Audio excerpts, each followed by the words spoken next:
Welcome to the webinar, 10 Pillars of Cybersecurity. My name is Cathy Bryant, and I am the manager of TMLT Cyber Consulting Services.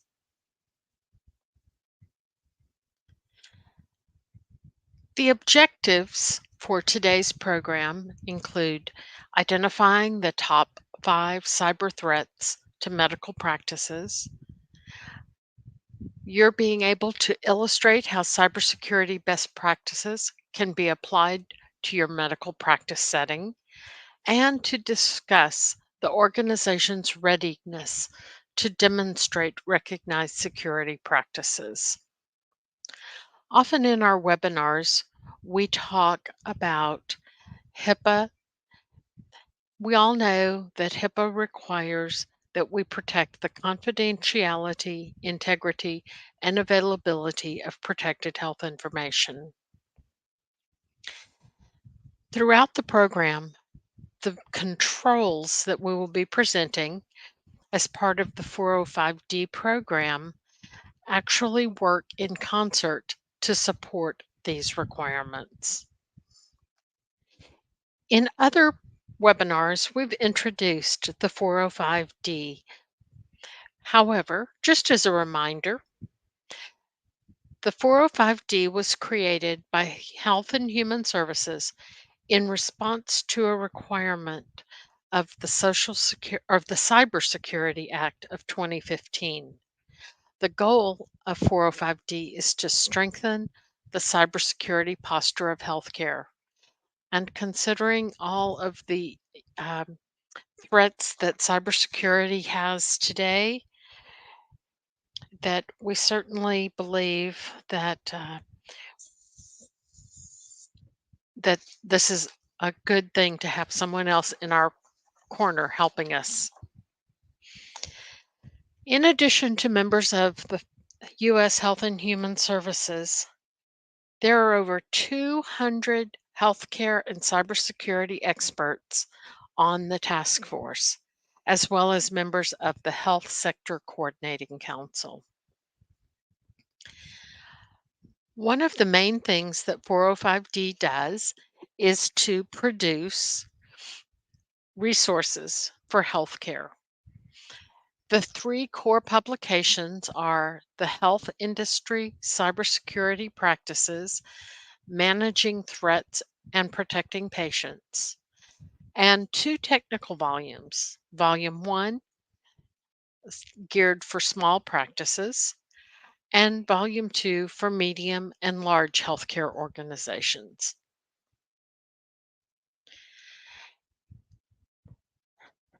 Recognized security practices are a cybersecurity framework. In 2021, the HITECH Act was amended to recognize cyber practices. It requires that the OCR, or Office for Civil Rights, take into consideration whether a covered entity or business associate has adequately demonstrated that recognized security practices were in place for the 12 months prior to the event that's leading to their investigation, whether that's a breach or an audit. And that the OCR must take into account whether or not those practices are being, those practices, if in place, must be taken into account before levying fines and penalties. There are 3 recognized categories of recognized security practices. The first is NIST, or the National Institute of Standards and Technology. NIST has had a cybersecurity framework for some time. And if your organization has committed to following the NIST cybersecurity framework, we certainly want to encourage you to continue following that framework. 405D is a more modified or a simplified modification of the NIST cybersecurity framework. And then there are other cybersecurity programs that are proprietary programs. The dangers to your data continue. Social engineering, ransomware, loss or theft of equipment, insider, accidental, or malicious data loss, and attacks against medical devices. In this world brimming with digital threats, you need to have a way that you can validate and verify your cyber defenses.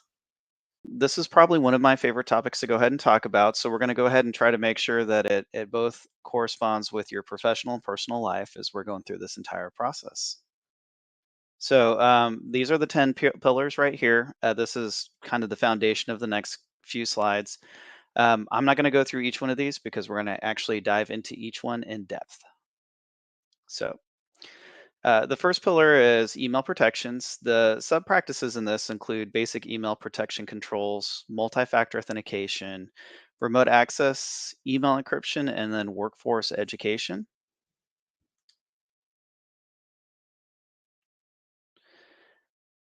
There are a few key takeaways in this area that we really want everyone to focus on. And you're going to hear a lot of this continuously come back and forth, where we're going to reintroduce or re explain the exact same thing over and over again. You're going to hear anti spam and antivirus a few times in this presentation. And that's because sometimes, depending on your software system that you have, it may be specific to only your email, or it may be only specific to your endpoint, or which would be like your laptop or cell phone or something along those lines. Um, some of the other basic controls that you can also have inside of email, something called a real-time blacklist. This one here blocks known spammers and compromised machines. This is part of the reason why, if you remember, emails for a while there, you'd get bombarded with just tons of spam. It's different types of things like the real-time black hole list and then the distributed checksum clearinghouse that actually double check to see if there's a whole bunch of emails going through, and if so, they'll start to red flag those and prevent them to go into other users. So it's just something that's going on usually in the background. It could be occurring with both your free as well as your business enterprise email. Another interesting thing that a lot of users may not be aware of is that there's this thing called the Simple Mail Transfer Protocol, or SMTP, is what you usually hear. And that actually encrypts data in transit. There's also a few other areas to look into as well. There's this whole restrict the send as permission. Think of this as inside of each email, you sometimes have different contacts listed in huge groups. So you may have like relatives groups, friends groups, and inside of the business, you may have like a C-suite group. What happens is if a threat actor can get into your contacts, they can sometimes look at those different groups and then start to use that to facilitate different attacks on those specific groups of people. One of the big things that we also really look into is utilizing multi-factor authentication. This is something that a lot of us, when we hear it, it's like, oh my gosh, I can't believe you're going to make me use MFA again. It is getting easier. You can use biometrics, thumbprints, facial recognition. Tokens is the one that I think drives most people crazy. But the big thing that we just want everyone to be aware of is that if you do have MFA on your device and you sometimes can click something that states that it's a trusted device, that could inadvertently actually turn off your multi-factor authentication. So it's just something to be aware of. Does your email have capabilities to encrypt? We sometimes see this in two different formats. Usually the first one is you have a button that you can usually click on the top and it says encrypt email. Very easy, very simplistic. The other one that we sometimes see is something that you have to do brackets around the word encrypt, and that's because it's usually using a third-party program to encrypt that email as it's being sent out. Some other big areas to just look into are the training of your staff on these different policies and procedures. Sometimes you may actually have encryption, but maybe your staff are unaware of it. So just making sure that they have that proper training. And another one is to perform phishing testing. This is also known as phishing awareness campaigns. You would be shocked at how many people will click on those links. They say it's somewhere between 30 and 60% on your first test alone. Some of the advanced protections, these are some things that maybe you'd have to go through your IT department or potentially your MSP or whoever's managing your IT services. The big thing that I want everyone to kind of understand is that there are many different ways for you to double check and see where emails are coming from. One of them is called a sender policy framework. This will actually help you identify emails and if it came from spoofers or scammers or phishers. These are probably up there in one of the top ways of being able to identify that without it actually hitting your inbox. Another one is domain key identification. This is a great way of being able to digitally to identify a digital signature and confirm that the authenticity of those owners. Uh, Again, there's some other things that you can utilize as well. The other one is something called a email score. You sometimes see this on some third-party programs. It'll essentially identify that if an email is continuously coming from this specific user, they're going to probably get a score of 100 versus a new email that's coming in and may get a score of 50. And as the emails continue to come in and you continue to delete them or get rid of them, they get pushed to spam and eventually they just don't come in. Another really interesting, easy way to identify if an email is coming from an inside or outside source is something called X headers. And so some of you may have seen that from organizations. You'll see a header that comes across this top that says this email came from an outside user. Be aware of the threats that are associated with that. Another one that you'll sometimes see is, be aware this could be potentially spam too. Those are some of the X headers that you do see out there. The second one is endpoint protection. So this is just basic endpoint controls and mobile device management.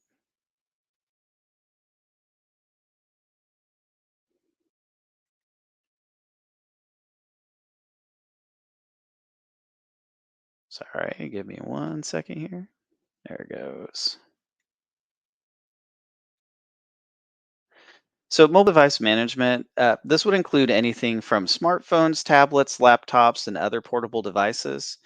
Some of the crucial ways that you can manage this is also through anti-malware and anti-spyware. Multi-factor authentication is really crucial. It helps to lock down those devices, especially if they go off-site. This would be something as simple as a pin on your phone. Some other interesting things that you can do is you sometimes can get data analytics that are coming back to see exactly who's on those devices, how long are those being used for, what sites are being gone, what sites are being utilized. Remote access to this device, this is usually through VPN and RDPs. We'll cover this a little bit further in this presentation. There's also some unique software that you can put into your endpoint devices, and sometimes this could be already defaulted into it. So for instance, Apple products, they have something where you can send a specific signal to your cell phone and it'll automatically cut and wipe out everything that's on that device and brick it. What that does is for those cyber criminals that are out there, if they steal your device and they walk away with it, they're like, awesome, I have this new device. As soon as it gets bricked, it literally becomes just as valuable as a brick. It's so encrypted that the device is completely unusable. So it destroys the value of that device that's stolen. There's also the ability to set up additional security features such as password strength. And this is something where if you're managing multiple devices, this can become helpful because you're not allowing each individual user to keep up with that specific strength of that password. The third one is identity and access management. So, sub practices include identity, provision and transfers, and deprovision and procedures, as well as authentication and multi factor authentication for remote access. The big things to understand in this category is the identity, provision and transfer, and deprovision and procedures. One of the biggest things you want to do is you want to make sure that you avoid reusing any sort of user identifications, and you want to make sure that you have unique user identifications. This is very important. One of the biggest areas that we usually see some discrepancies in, for instance, is if you have, let's say, an examination room, and so it's room one. Well, inside of room one, there's a universal password that's used amongst all your employees. That's, a lot of people will use that as a potential way of trying to manage access to those devices to keep patients out. The issue that you're going to run into is that if you're trying to figure out who was accessing that computer, who may or may not have known that what the password is, they're going to be able to access that computer and essentially move around underneath that identity. And since it's not unique, it's always difficult to identify who that was.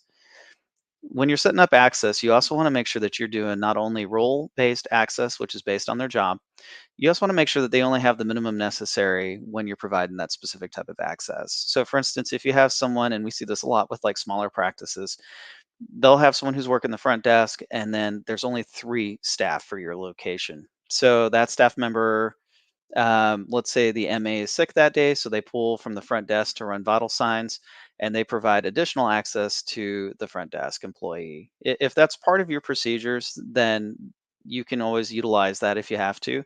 But one of the biggest things you want to do is make sure that you remove that access as soon as they're done providing that specific support. You also want to have a set process provision in, transfer, and deprovision procedures for authentication. This is really just focusing on the fact that as employees are continuing to grow inside of an organization or potentially leave, you want to make sure that you have some way of making sure that you're keeping up with that authentication and those IDs and those credentials that they have access to for different programs. One of the biggest things that we're seeing now is a lot of different programs are now cloud based. And as you move to more of a cloud based environment, that means that if those individuals leave, they can obviously still carry those credentials with them and still gain access to your information as soon as they leave the company. Um, it's just one huge thing to kind of think of. The authentication and multi-factor authentication. Some of the big things that you're going to look at in this area is limiting the rate at which authentication attempts can occur. This is where you'll see that timeout where a lot of us get annoyed, where it's like, okay, I just signed in 3 times. I can no longer log into my computer. That's there because it prevents a program from essentially running multiple username and passwords just to continue crunching through different passwords that it could be. You also want to use cryptographically strong hashing and salting for passwords.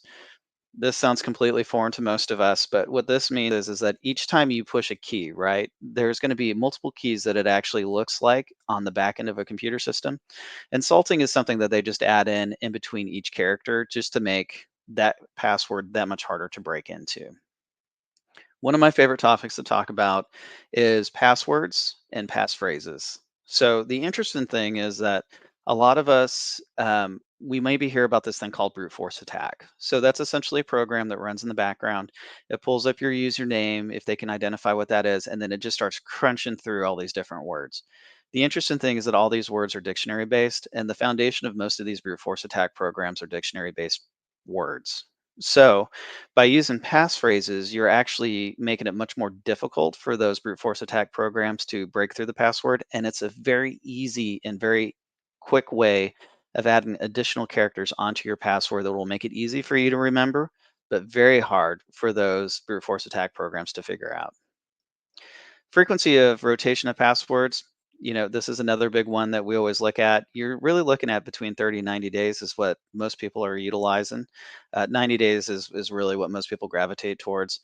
Always think about that frequency of rotation of passwords as kind of a fuse, right? So each time you change that password, that brute force attack program has to start all over again. So each time you do that, it just makes it that much harder for someone to break into your systems. The other two things is multi-factor authentication, which is something we've already gone over before. Biometrics are very easy for most people to log in with. And then we always say, utilize VPN. VPN is just a great way of masking your signature, and it makes it difficult for cyber criminals to see exactly where these signals and traffic is coming from. So this is probably one of my favorite slides, and depending on where you're going and where you look this up on the outside, you're going to see hundreds of different versions of this. This is the 2024 version, and this is the time that it takes to brute force attack your password. If you go back in time and you look back probably like 2, 3, 4 years ago, you're going to notice that those numbers are significantly higher. And what we're seeing is as computers become faster at computing, it means it takes less time to break into those passwords. So, of course, I think for most people in the industry, you're looking at 8 characters is what most people are utilizing. If you look at that, you'll see that the number of uppercase and lowercase characters, it could take around 8 hours to break into. Now, if you just add one character, you're looking at 3 weeks. And if you add 2 characters, you're looking at 5 years. And so there's a huge exponential increase. And as you continue to increase the size of these passwords, it also becomes much harder for, what they call open source brute force attack programs to be able to crunch through this. So this next slide here is just a quick presentation from the 405D. We wanted to show you guys a resource that they have. Just pay attention to the first statistic. I've always found it fascinating. Sorry about that.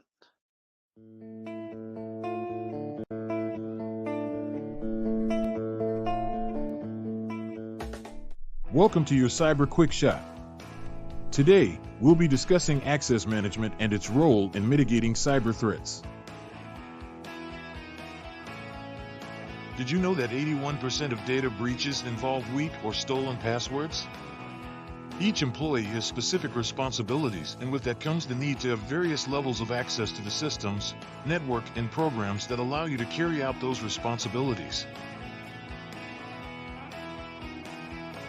User accounts enable organizations to control and monitor each user's access to activities on devices, electric healthcare records, email, and other third-party software systems.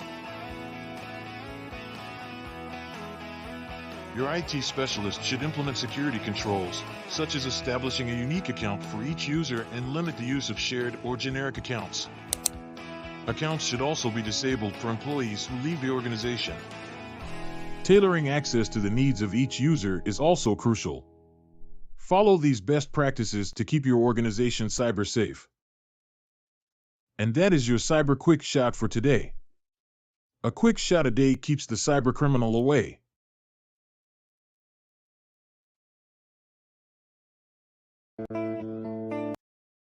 So my favorite thing about that is it's really geared towards the healthcare community. So they really do the best that they can to make sure that they're talking to that specific audience. So the next one here we're going to cover is something called data protection and loss prevention. So the big subcategories in this is classification of data, data use procedures, data and security, backup strategies, and data loss prevention.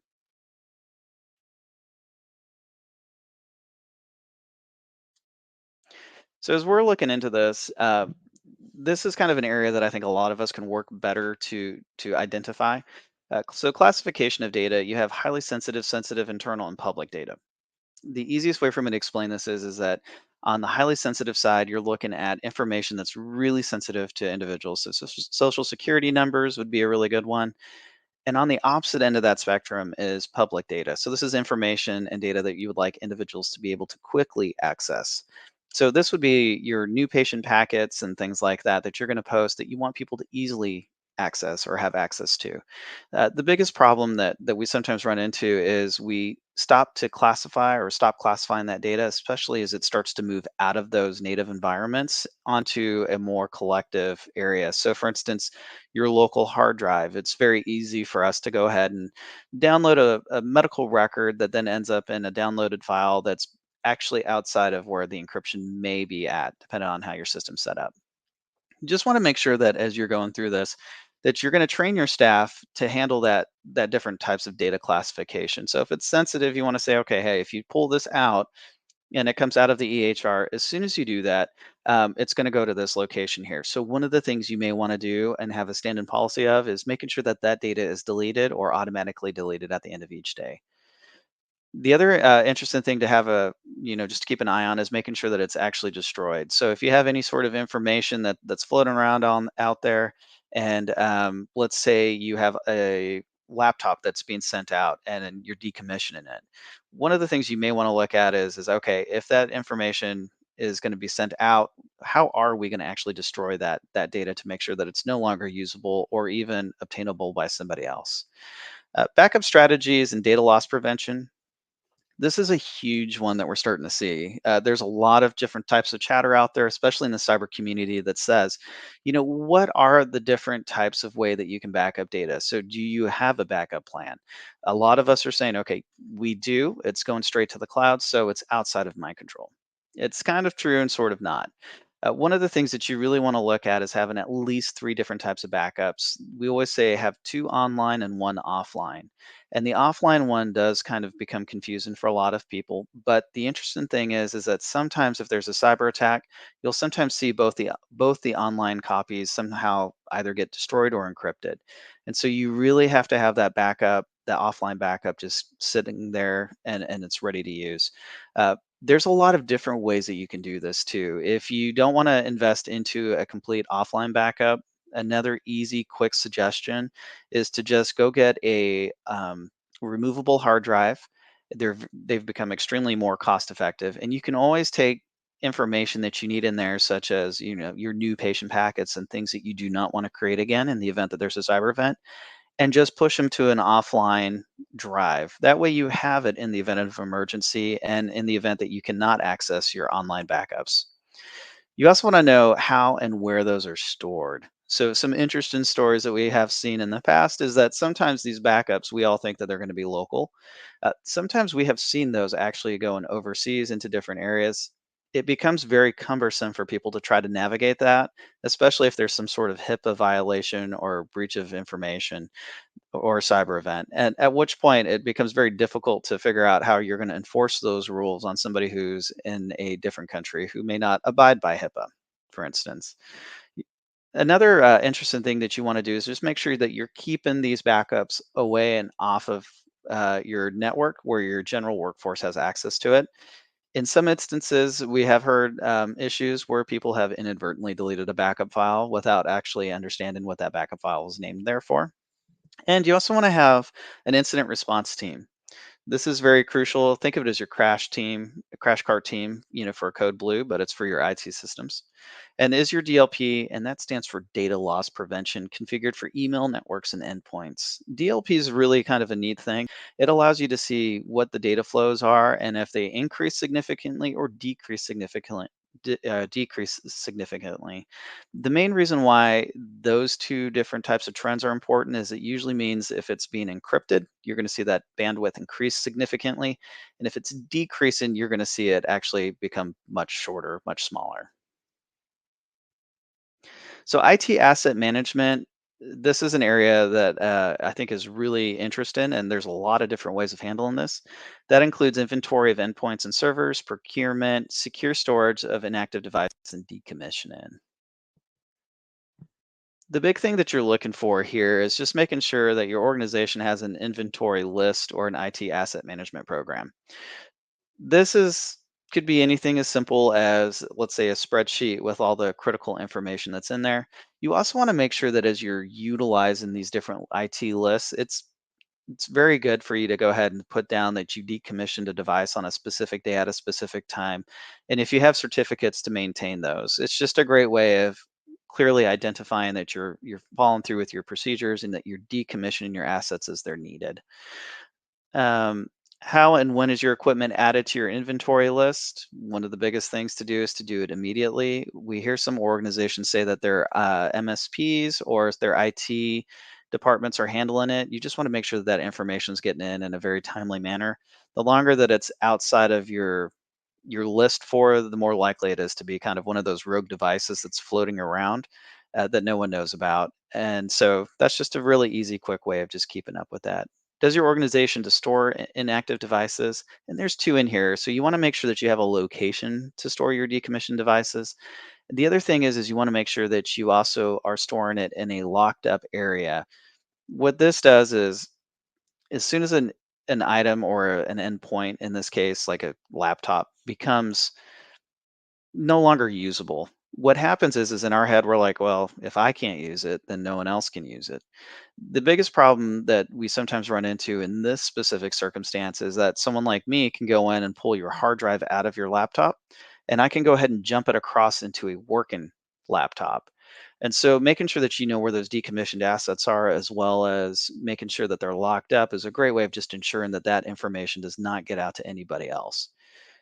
If your equipment is reused or re-imaged, which this is sometimes what we see if you have like a, let's say, a higher churn rate, you just want to make sure that all that information is deleted and that the new computer, the reused computer, feels and seems as though it's a brand new computer with absolutely no information from the previous users. This just prevents usernames from being reused or people being able to identify maybe some different information that the other person had access to. It could even be privilege based. And then if you are going to have a third party handle your destruction, again, going back to these certificates of destruction, this is just a great way of showing that, if there's an alleged cyber or privacy breach from your perspective, that you can say, no, we've destroyed all of our devices. Here's a list of all the devices we've had, and here's also the list of certificates of destruction.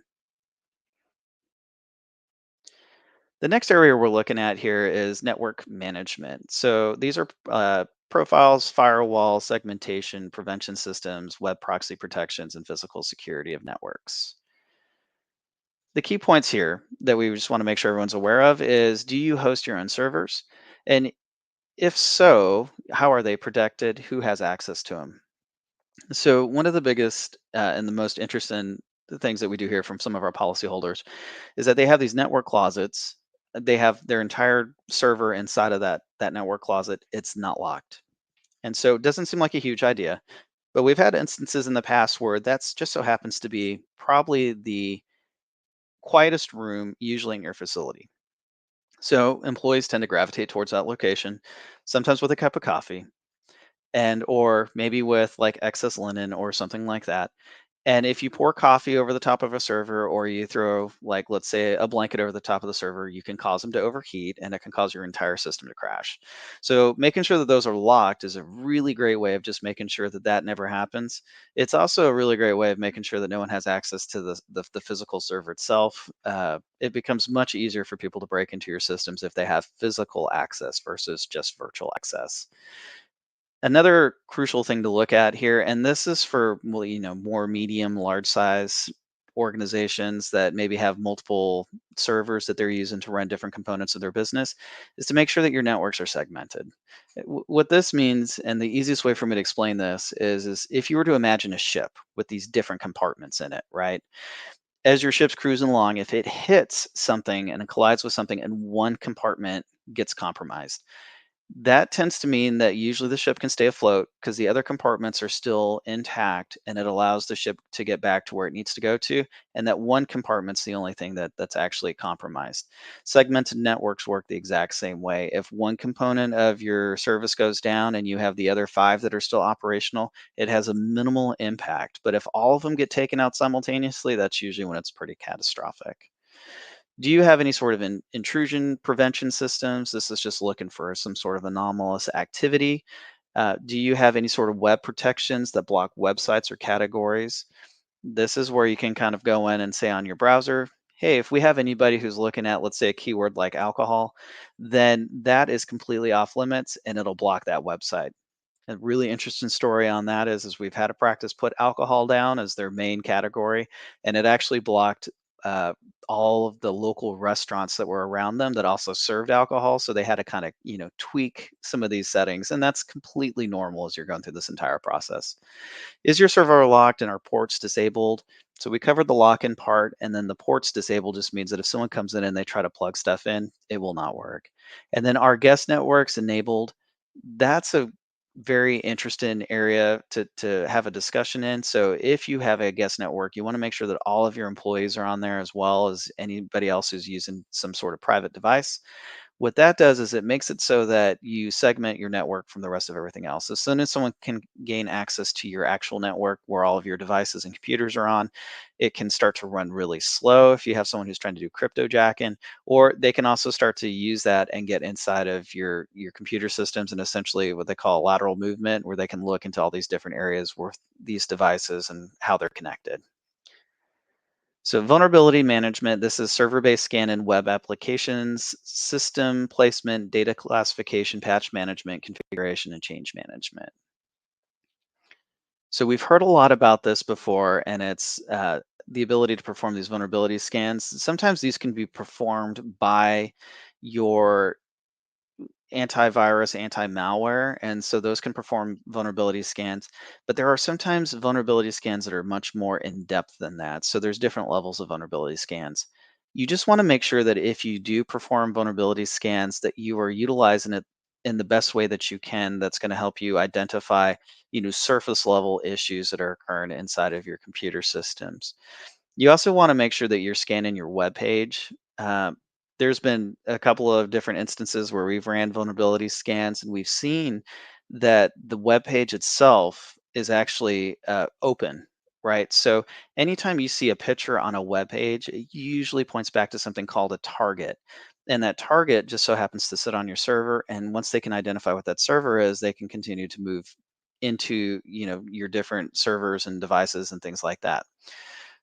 Have you assessed the likelihood of each system being compromised? And again, in some instances, if it's a public facing server where you're aware that the information that's on there is going to be freely available to anybody who's on the outside, you may have said, okay, that server there is something that we're just going to keep all of our public information on, but our highly sensitive information is going to be locked up behind these other servers, like way deep in the background so that no one can really find it. Do you run any sort of patch management on your equipment? And then do you test your patches before implementation?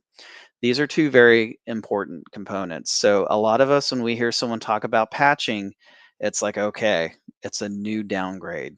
Like these aren't upgrades for us, right? But the issue is that these patches that we're actually running, these upgrades, they're actually patching holes in your system and they actually provide a roadmap for cyber criminals to be able to break into your computer systems if you leave your systems unpatched. Now, the caveat to this is that if you have test patches, you need to test patches before you implement them. Because in some instances, depending on how large and complex your organization is, if you run an upgrade or an update, you may inadvertently break another connection. So we always suggest testing those before you push them. Security operations centers and incident response. This includes security operations centers, incident response, and information sharing. This is a pretty easy and quick section for us to go through. Uh, the key components here is that security operations center is an organizational structure that leverages cybersecurity frameworks, people's tools, and processes to provide a dedicated cybersecurity operation. If you're a small organization, this sounds incredibly overwhelming, but there are ways that you can actually outsource that either through a service to make sure that your information and everything is staying secure. And these they call them SOC teams. And what they're doing is they're looking for sort of any sort of anomalous activity that's occurring behind scenes, and they'll notify you before anything really gets out of control. This is where in the cyber world, someone gets into your network and they start moving around and they can see that there's somebody moving around, through those different credentials, and they know that they're not supposed to. And so these SOC teams will say, hey, we've noticed this. We're going to go ahead and isolate this and quarantine it and change some of these things. And then hopefully we can prevent anything bad from happening. Has your organization created any sort of playbooks for various types of attacks? This is kind of like the cyber equivalency of a treatment plan. If someone comes in with a specific issue, you already know how you're going to handle that specific incident. It's the same thing with the cybersecurity side, except for they call them playbooks. So, for instance, if someone comes in and it's a phishing attack, this is the course of action we want to take. If it's ransomware and everything's getting locked down, this is the course of action that we want to take. So, an incident response team and an incident response plan. So your plan is just having some sort of generic idea of what you're going to want to do in the event that there's some sort of an emergency. Do you have a cyber incident response team? And for a lot of people, they're like, okay, it's just going to be the practice manager, the practicing physician, and maybe the IT professional. And that's completely okay. That could be the way that you want to operate. But one of the things you may want to also think about is that there's a lot of different groups of people that you may need to bring into this outside of just like a three-person team. So, for instance, executive and senior leaderships, they tend to be the ones that know what type of information or what type of like insurance policies, what type of financial capital that they have that they can utilize to help resolve a problem. Your cyber insurance carrier is one that we've added in here. If you go through a cyber insurance carrier first and you have a cyber incident, a lot of the times they have already an entire team that's built that they can go ahead and help utilize to help you get ahead of your specific cyber event. So you always want to contact your cyber insurance carriers. Legal teams and public affairs teams, those go pretty hand in hand. You're looking at any sort of legal issues, any sort of damage to your reputation. And then privacy and compliance teams are also another team that you're also looking at in terms of, how do you respond to this specific breach? or cyber event? And is there any sort of compliance laws that you're going to have to respond to as well? So, privacy and compliance teams will usually work pretty closely with your legal team. And of course, your IT and technical teams, those are the ones that are going to kind of jump in there and help you out as things are first kind of going awry. So, we've have kind of a proactively prepare for an incident. So, these are just some things that you want to do. We have it on a clipboard for a reason. A lot of the times your IT systems are going to go down, right? So you want to make sure that you do have these backups in a paper format. That's going to make it really easy for you to identify and get to it quickly without having to try to figure out how to log into your computer system because it just may not be available.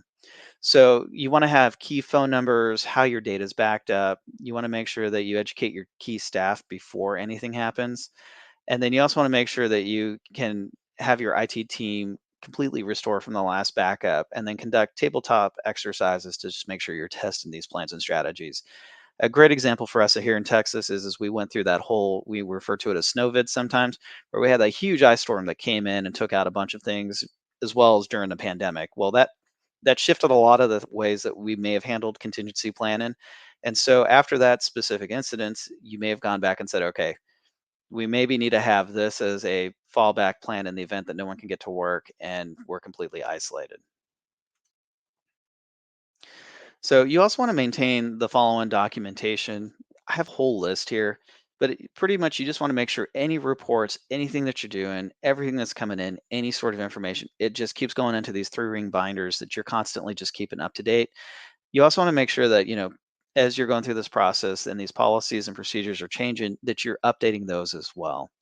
You also want to make sure you have like any sort of sanctions that are occurring. So let's say if it's a phishing attack and someone inadvertently clicks on that, you may want to turn around and say, okay, this is the individual that was responsible for this specific incident. Here's the sanctions that we applied to this individual. And then you want to make sure that you're documenting all the corrective actions that you're applying throughout this entire process, and then gather past policies, assessments, and HIPAA documents as well.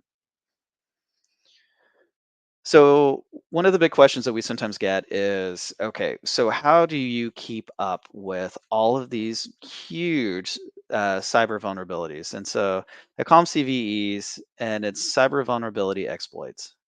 And what you're looking for is anything that's coming in, and we see everything. I mean, it could be firewalls, it could be specific operating systems, and it could also be anything like medical devices. Like I've seen infusion pumps come in on these different alerts.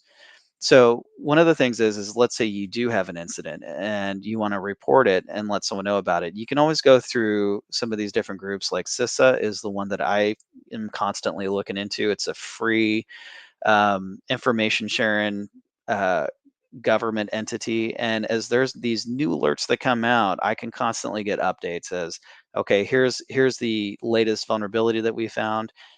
Here's how you can do it. And usually it's through a patch, or sometimes there's not anything that's readily available. So they're just saying just segment it for now. So it's just something for you to know about as well as your IT team.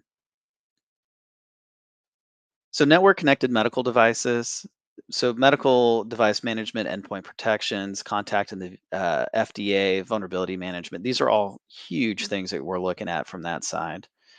So our vendor passwords, complex, shared, and with others and unique. So a big issue we ran into for a while there was that any of these new medical devices, some of them are, quite expensive. They actually had just a very generic password username that made it very easy for someone to break into as soon as they learned what it was. If you can and you can change those, that's great. Sometimes though we find out that you can't. They will not allow you to change any of that information because the people managing that specific piece of equipment would like to have access to it if they need to. Another thing to look at is something called multi-factor authentication. This will make it so that if someone does log into it, at least you'll get alerted. And that's an easy way for you to keep track if someone's trying to break into your own medical devices. Sometimes, though, you can't even do that. They may come down to a point where you're just saying, okay, these devices over here, they're vulnerable. There's nothing we can do about it. We're just going to segment it, right? We're going to take it off of our main network so that if it gets broken into, they can't come across and get into any of our other computer systems. Have you taken any steps to reduce the attack footprint This is a really interesting one. You're just essentially trying to make it very difficult for people to identify that piece of equipment so that it's much harder for them to use some of the exploitation tactics that they're ready or they're able to use. And then do you know how to report to the FDA? So I have this on this next slide here because we sometimes get questions about medical devices. And this is actually one of the easiest ways to do a report to the FDA because they're still the ones that are in charge of handling any sort of complaints that are occurring with those medical devices. And so we have it highlighted up there in purple. All right, and this is the last one. So bear with me for just a few more minutes here. So sub practices for cybersecurity oversight and governance. This is going to include basic policies and procedures that you're looking at for how to manage your cybersecurity. I know a lot of you have tons of policies and procedures. This is just another one to add to your list. Cybersecurity risk assessment and management, security awareness and training, and cyber insurance. So the key takeaways here is you want to make sure that you have a written policy that includes and is not limited to cybersecurity, education awareness, email, and recovery plan. So we've covered a lot of those in the previous sections. You just pretty much outline that and throw it into a policy and procedure manual.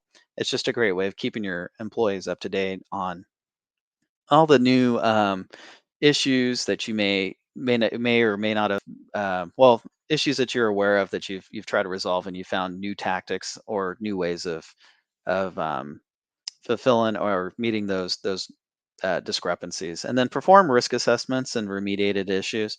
Risk assessments are huge. It's one of the easiest ways for you to identify new vulnerabilities that you may not be aware of. Highly suggest bringing in a third party versus doing it in-house just because they're looking at it with a different set of like a different lens. Perform ongoing security awareness training at least annually. Honestly, with how fast things are changing, you could use one of those 405D quick shots, and I think those go out pretty much monthly. And you could send one of those out monthly and send those to each one of your employees. Just have them watch it. It's a really great way of just keeping up with all of your cybersecurity training, and just keeping up with the current trends. The last one they sent out, another one was for ransomware, and each time you always learn something new. And of course, the last one is cyber insurance. Sometimes you just can't manage all the risks that are coming in. If you hit that stage, the next thing to do is just to look at how to transfer that risk. And the easiest way to do that is through cyber insurance. So demonstrating your organizations recognize security. These are all free tools for you to use for your practices. This one's the basic practices for small entities. And this gives you an idea of the breakdown of that basic email practices for small entities. This is the exact same thing that we went over at the first part of the slide, except for it's breaking it down in a way that makes it easy for everyone to understand. So this one here, as you can see, the red follows what they call very risky. And so if you fall in we use free consumer email addresses, business email communication is just cheaper, that's going to put you in a risky category. But if you have all your staff and they're on a managed email address on a business email system and it's used for all business email communications, that puts you on a much more healthy trajectory. Some of the resources that we have here, we're just outlining these as well for you. So this is at 405D on demand. That's where that quick shot came from. It's really easy.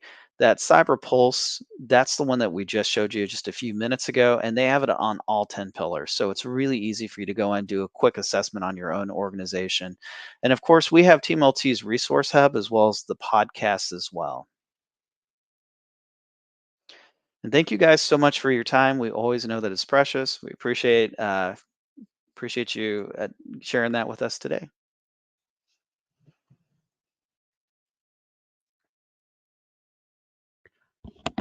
Awesome. Thank you, Kathy and Tony, for your time and your presentation. As just a quick reminder, if you're going to be submitting for CME, you will complete the evaluation and those certificates will be generated and sent out to you in about 10 business days. If you have any questions that were not answered today, you can send those to cyber@TMLT. Also, Kathy and Tony list their emails here as well. if you're interested in those. And again, there will be a recording of this, and you can download those resources that Tony mentioned. So, a couple of questions that we have before we have a few more minutes here. So, with regards to Chat GPT and AI, how are we going to be able to protect our data, or what are some good ways to go about doing that? Did you want me to take that one, Kathy, or did you want to?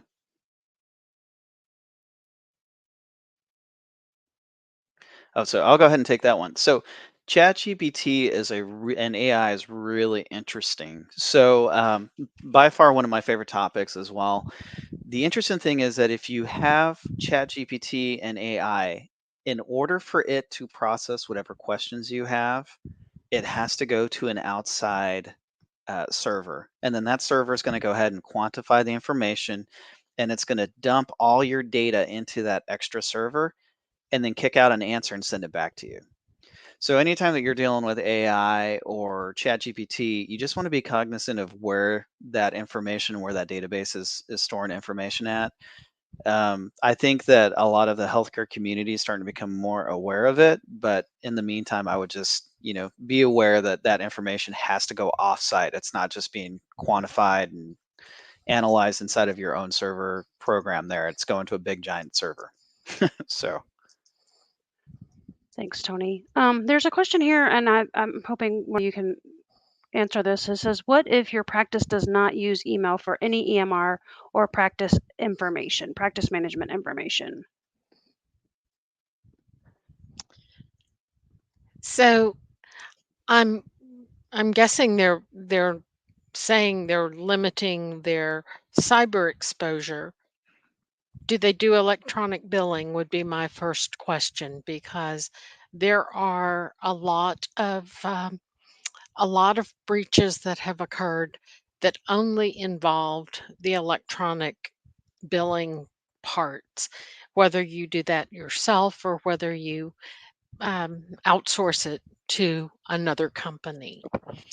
So you would need to have the same protections if all your electronic data is simply billing information. Great. Thank you, Kathy. And another question, Kathy, that we have is about recently the U.S. government banned the sale or use of Kaspersky software. Um, so a lot of people use that and have used that for their antivirus for years. So they're curious if they should continue to use it. Well, someone's well read on current things that are happening um, in cybersecurity, because that ban was just announced last week. So officially, as of July 20th, Kaspersky antivirus can no longer be sold in the US. They've given us until September 29th, um, and up to September 29th, Kaspersky can continue to push out security updates. However, after the 29th, you're really vulnerable if you continue to use Kaspersky, because basically um, it's like you're going without any antivirus at all if you're not able to get security updates. So if you do fall into that category of using Kaspersky, please get with your IT and talk about an alternative. Thank you, Kathy. I would just want to mention too, I didn't say that you will get your evaluation link via email after the webinar is over. So just be on the lookout for that if you're looking for CME participation credit for today. Um, One other question we have, and I know that we can't really speak to vendor selection, etc., but maybe just some ideas of what to look for if someone's looking for a reputable VPN for use with cell phone or iPad. Yes, that so there are a lot of different ways that you can do that. The easiest was so I actually manage a lot of that for my household, and the easiest way to go into it is to look at some of the reputable antivirus, anti-malware software that's out there. And a lot of the times they actually have already embedded inside of those VPN access as well. And so that'll make it really easy for you to be able to kind of look, do some research, and say, okay, here's the top 3 anti-malware, antivirus providers. Here's the packages they've got. And then here's the VPN that I'm looking for. And then you protect not only the device from any sort of attacks. And I'll be completely honest with you, I have it for everybody in my family, and I get alerts all the time about blocking malicious websites. And then, yep, and then the VPN itself is usually just an added service, but it's very good to just protect all of that information as much as you can.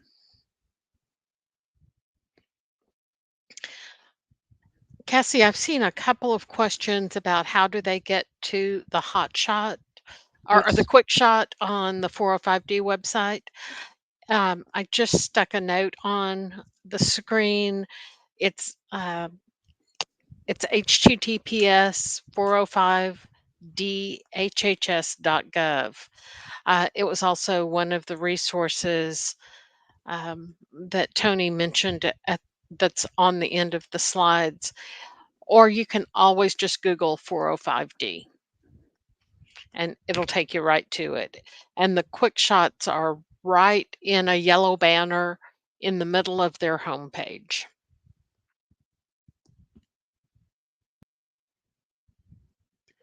Great. I think that we are right at time. I don't see any questions. If anyone has a last minute question, go ahead and pop it in there really quickly.